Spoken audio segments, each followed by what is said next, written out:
we've been looking at this timeline of Uber's difficulties across Europe, whether it's London or France or Germany or the Netherlands or Denmark. They have had run-ins with the government in all of these places. You know, what is the impact sort of across the region of these choices that Uber has decided to make over the years? Well, I think London was one of the first cities in the world outside the US to adopt the technology, and it's reached a point where 3.5 million people are using the app. So it's been very well received. It's a great application, but there is obviously a lot of competition out there. You know, My Taxi, Cabby, the black cabs themselves have actually introduced credit card systems into their cars, finally. So that's been a positive move. So I think, but you'll get I think you'll see a lot of grumpy customers if it's totally wiped out, which I don't think, I hope that won't be the case.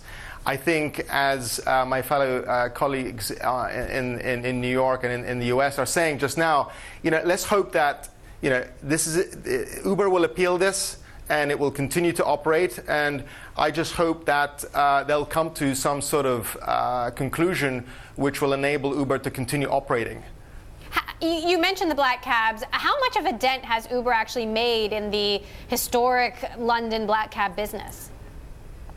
I mean, I think they've been impacted. They've clearly felt the impact themselves, and there's been many protests in the streets. Nothing violent, but actually, there have been been on the streets a number of times.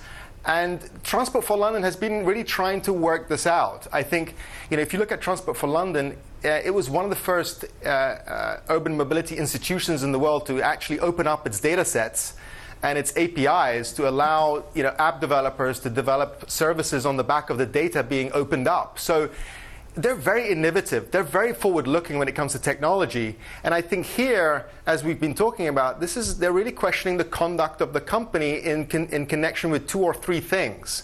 So I would hope that Uber and the Transport for London will resolve this over time, and we'll continue seeing Uber on London streets.